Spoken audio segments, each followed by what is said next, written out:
Le forfait Crave et ici tout.tv Extra. Tu en as caché une belle, toi? 2 plateformes d'ici font équipe pour vous offrir le meilleur de chez nous et d'ailleurs. On est une bien belle gang. Abonnez-vous à partir de seulement 15,99 par mois au forfait Crave et ici tout.tv Extra. Nous sommes le mardi 5 mai. Voici à la une.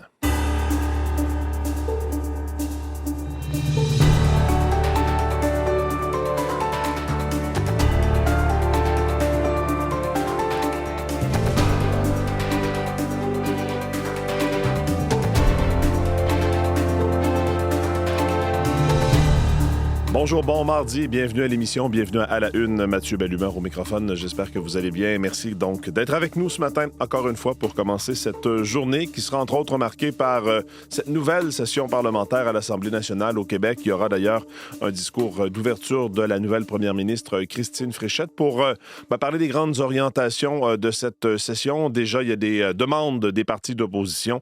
Jean-Philippe Robillard sera avec nous pour faire le portrait de ce qui nous attend sur le plan politique à l'Assemblée nationale pour les, 5 semaines de travaux, 5 ou 6 semaines de travaux, qu'il va y avoir donc une courte session concentrée avant, bien sûr, la tenue d'élections cet automne. Donc, on en reparle avec Jean-Philippe Robillard. Julie-Jasmine Boudreau, Olivier Pellerin et Véronique Méran sont autour de la table. Bonjour à vous trois. Bonjour. Alors, Julie-Jasmine, je vous voyais à votre bureau regarder des photos ce matin, des photos du Met Gala, ce chic événement, très chic événement qui avait lieu hier soir à New York. Et c'est extrêmement couru, notamment, bien sûr, si vous êtes une vedette très riche qui peut y assister parce que c'est un événement bénéfice.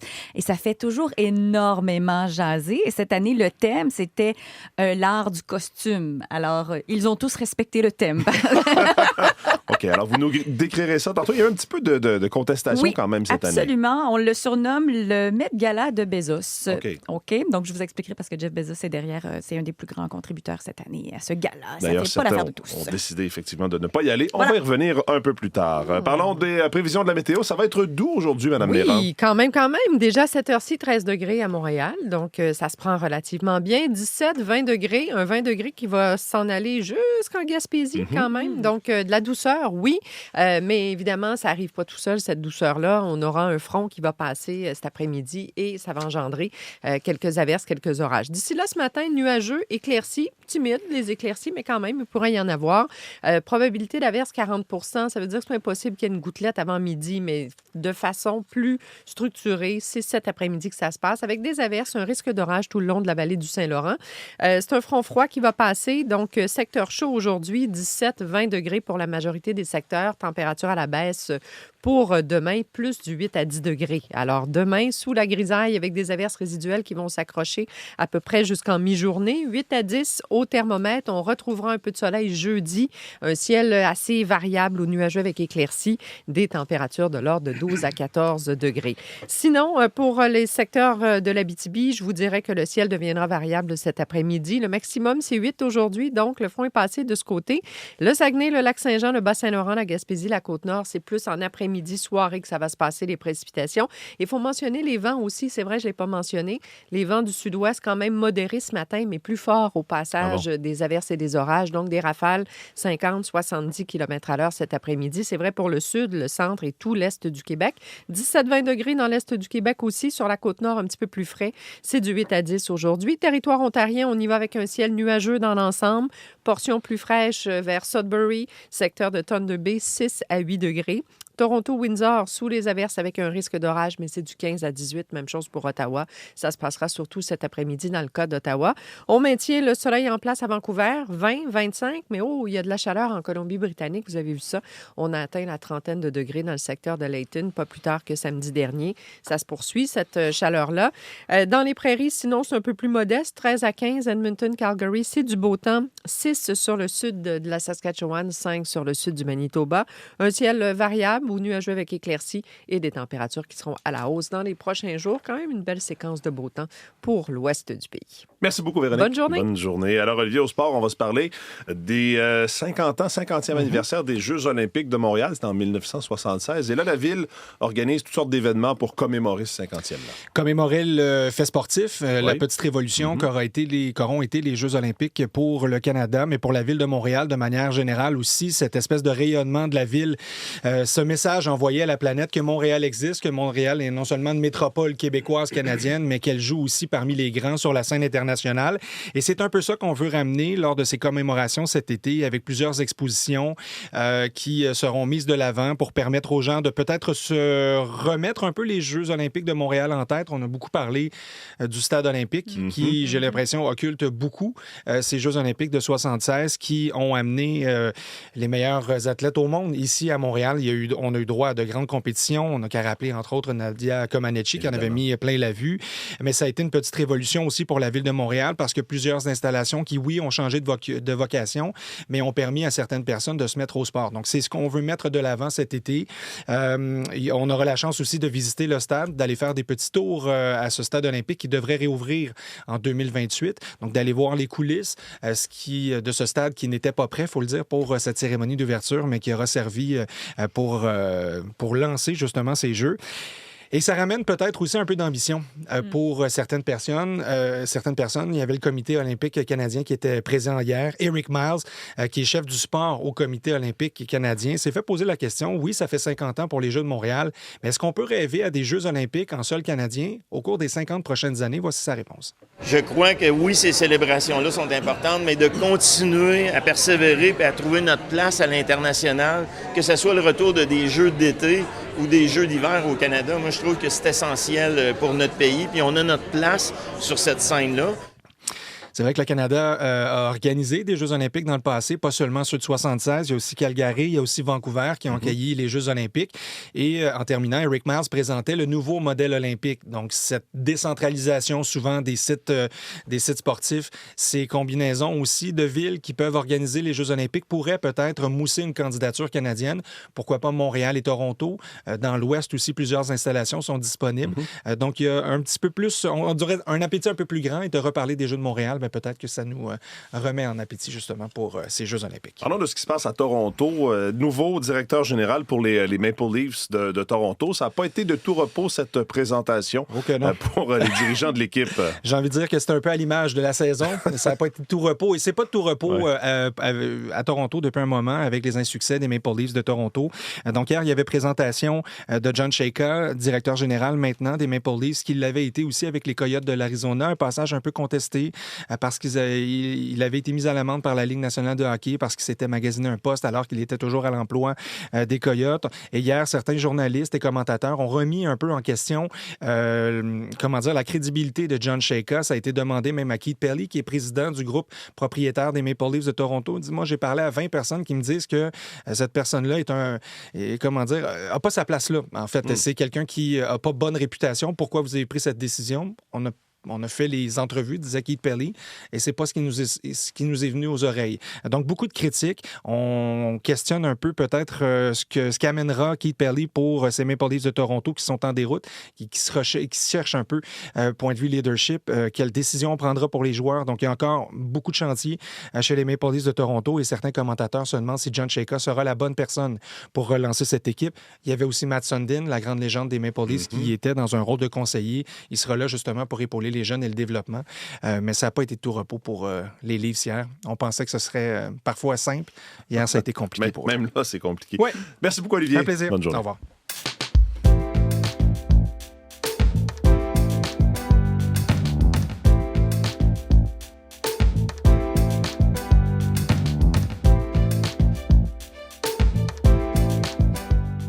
Allons-y maintenant avec la une des différents quotidiens de ce matin, en commençant par La Presse Plus qui nous prépare ou qui nous présente plutôt une enquête sur, je ne sais pas si c'est votre cas, si ça vous est déjà arrivé ou à des gens de votre entourage, quitter les urgences sans voir le médecin. Il semble que ce soit devenu un fléau. Il y a même des médecins qui disent on joue avec la roulette russe. Des gens qui sont quand même malades, mais qui décident de quitter les urgences. Des gens qui ont été cotés en situation urgente ou semi-urgente. Dans 30% des cas, révèlent les données obtenues par la presse, il y a des gens qui décident de quitter. On raconte l'histoire d'un petit bonhomme qui s'est présenté donc aux urgences. Il s'appelle Axton, 3 ans et demi, il faisait beaucoup de fièvre, 40 degrés. Sa mère inquiète l'amène à l'hôpital Papineau, donc en Outaouais. Lorsqu'elle arrive sur place avec son petit garçon, il est 1h30 du matin, après plus de 9 heures d'attente, imaginez. Elle décide de repartir à la maison, mais évidemment, l'état de son enfant l'enfant ne s'améliore pas, même que la fièvre augmente. Elle décide donc de se rendre quelques heures plus tard dans un autre centre hospitalier, à l'hôpital de Wakefield, encore une fois aux urgences. Et là, donc, en 1 heure, rapidement, elle peut voir un médecin. Et finalement, elle va être transférée en Ontario au centre hospitalier pour enfants de l'Est de l'Ontario. Et donc, on va lui diagnostiquer une leucémie. Évidemment que ça aurait pu avoir des conséquences dramatiques. Dans certains cas, nous rappelle la presse, il y a des patients qui sont morts à l'urgence. Il y a des patients qui sont morts après avoir quitté l'urgence. Des données et des chiffres également obtenus par la presse, notamment sur 30 % des patients qui sont partis des urgences et qui étaient considérés comme urgents ou semi-urgents. Ça, c'est pour les années 2024-2025. Donc, des P2 et des P3 dans le jargon médical, priorité 2 et 3. Donc, pas des P1, pas les cas les plus urgents que l'on voit tout de suite, mais quand même des situations où les problèmes de santé peuvent se multiplier ou encore vraiment s'aggraver, étant donné que les gens ont quitté l'urgence.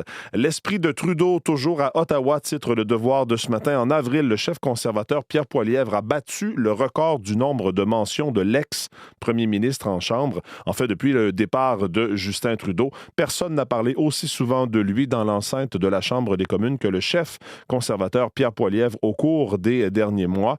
Il n'est pas rare qu'un élu qui se lève de son siège à la Chambre des communes mentionne justement celui qui a été premier ministre de 2015 à 2025, mais c'est Pierre Poilievre qui le mentionne davantage. C'est sûr que le Parti conservateur, disent des analystes politiques interrogés par Le Devoir, tente d'associer le Parti libéral de Mark Carney à Justin Trudeau, même si plusieurs analystes estiment que par ses décisions, il s'éloigne de l'ère Trudeau, le premier ministre Carney, mais quand même, il y a des rapprochements qui tentent de se faire avec l'ère Trudeau. Enfin, vous pourrez lire ça dans le journal Le Devoir ce matin. En une du Journal de Montréal et du Journal de Québec, la peur de sa vie, c'est le journaliste Renaud Lavoie, le journaliste sportif qui a été victime de 2 AVC et donc qui a pris la plume pour écrire une lettre aux gens qui se demandaient pourquoi il n'était plus dans les reportages de TVA Sport depuis quelques jours. Donc, raconte sa mésaventure. Le journal qui nous parle également de santé en nous parlant de 5 familles dont le bébé est décédé à la naissance au même hôpital, qui dénoncent des lacunes dans les soins. C'est à l'hôpital du Suroît en Montérégie. Au moins 5 cas troublants d'accouchement qui ont eu lieu dans cet établissement depuis 2019. Donc, des médecins qui sont arrivés soit en retard ou, avec un certain délai, disons. Plusieurs histoires donc qui se recoupent et des familles qui ont décidé de témoigner aux journalistes, de prendre la parole et de livrer leur témoignage aux journalistes du Journal de Montréal et du Journal de Québec. En une du Globe and Mail, on nous parle de ce mouvement séparatiste en Alberta. Le mouvement a recueilli plus de 300 000 signatures. Ça en prenait 178 000 pour qu'il y ait donc tenue d'un référendum. Il y a des contestations en cours à ce sujet-là, mais les leaders séparatistes, écrit le Globe and Mail, parlent d'une journée historique et demandent donc à la première ministre la tenue de ce référendum. Et puis, en terminant, sur le site de Radio-Canada, c'est aujourd'hui la journée de la robe rouge un peu partout au pays. Le 5 mai, journée nationale de sensibilisation aux femmes, aux filles et aux personnes bispirituelles et LGBTQ+, autochtones disparues et assassinées, qui s'appelle aussi la journée de la robe rouge. Texte à lire en une du site de Radio-Canada là-dessus ce matin.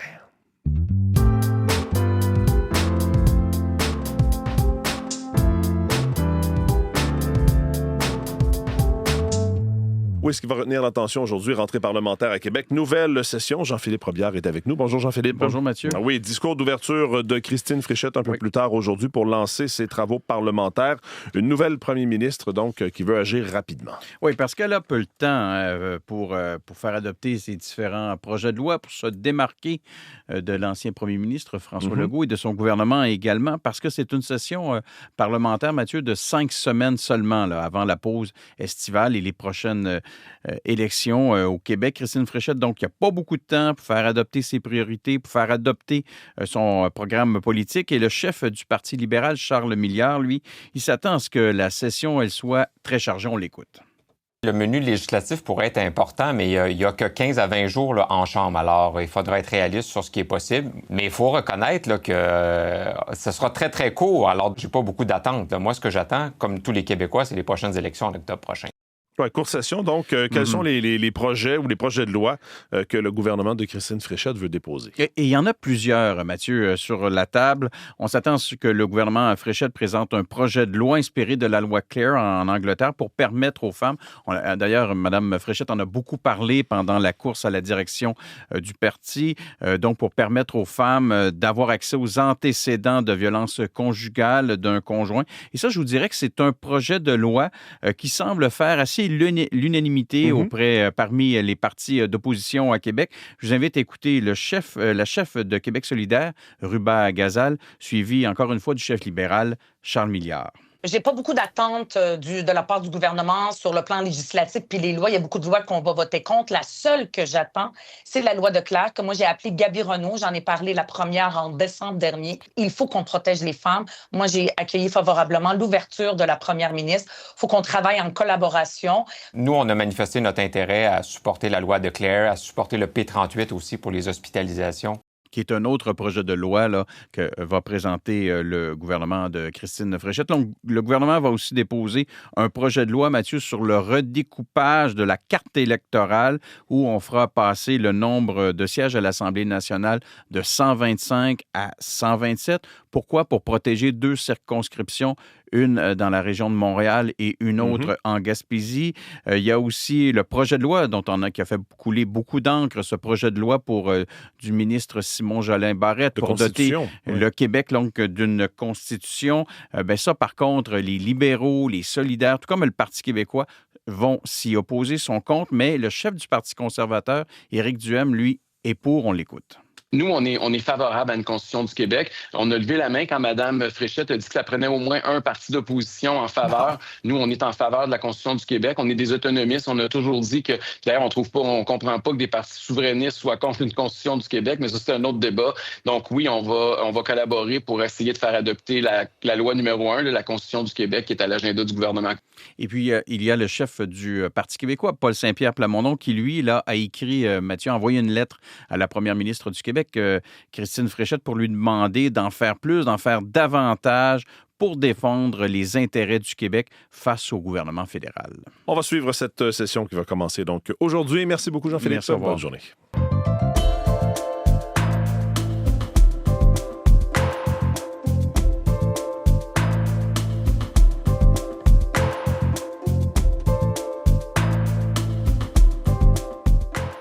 Le chef de la communauté de Guess-Gapéguiag est disparu hier. Half the community was against you coming here. And what about the other half? They're not super into it either. La meilleure façon d'éclaircir la marde, c'est de la brasser. OK. D'après moi, on suit un char. Elle était à ton prime aujourd'hui? Vous avez sans doute reconnu la voix de Patrick Huard dans l'extrait que l'on vient d'entendre, bande-annonce de Bon Cop, Bad Cop. Julie Jasmine est de retour en studio. On se souvient du film, ça avait marché très fort il y a 20 ans au cinéma, ce film-là, Bon Cop, Bad Cop. Et là, donc, c'est une série qui va débarquer sur Crave, la plateforme Crave. Dès jeudi. Deux épisodes et on va retrouver nos 2 personnages emblématiques, David Bouchard, je ne sais pas si vous vous souvenez. Oui. Alors, et aussi Martin Ward. Oui, mais on a changé un acteur. Alors, c'est-à-dire que c'était comme Fiore qui faisait l'acteur Martin Ward, le personnage. C'est Henry Czerny, qui est un Canadien, en fait, et on sait qu'il a dû se désister comme Fiore à cause d'une histoire, un conflit d'horaire. Et ça s'est fait quelques jours avant le début du tournage. Alors, on sent que ça a quand même ébranlé l'équipe. Alors là, au cœur de l'intrigue, c'est la mystérieuse disparition d'un chef de bande. On est en Gaspésie. Alors là, il y aura cette équipe de dépêchés, c'est-à-dire David Bouchard, qui a toujours son front de bœuf, bien sûr, le détective Ward, qui est toujours aussi élégant et ennuyant, qui est nouvellement retraité de la GRC. Il y a également la fille de Patrick Huard, du personnage de Patrick Huard qui est là-dedans, Sarah-Jeanne Labrosse, qui était dans les premiers films, souvenez-vous, parce qu'il y a eu 2 films, évidemment, qui est d'une première de classe, et aussi un policier micmac. Alors, c'est comme une équipe, un quatuor des assortis. Et pourquoi on écoute cette série? Parce qu'on aime les dialogues serrés. On y va pour la blague. On y va aussi pour le sacre qui est assez généreux dans les textes et de l'action à profusion, bien sûr. On parle de cascades, de bagarres, d'explosions. Il y a des moyens. ça paraît. Ça fait vraiment, je dirais, une série télé de qualité pour ça.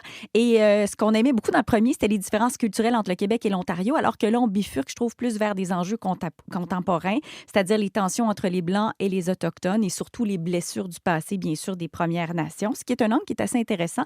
Et aussi le pouvoir politique derrière ça. Il y a un projet de Léoduc, donc bien sûr, ça sera au cœur en fait, du dénouement de l'histoire. Et Patrick Huard a à peu près tous les chapeaux. Il est acteur, scénariste et réalisateur. Il est appuyé d'une équipe de réalisation, d'une équipe de scénarisation. Mais bref, c'est à voir. Il y a d'autres personnages en périphérie très colorés, bien sûr. À partir de jeudi, sur la plateforme Crave, si ça vous intéresse. Hier, c'était le Met Gala à New York, événement à bénéfice très couru par les gens qui veulent se faire voir dans des tenues extravagantes.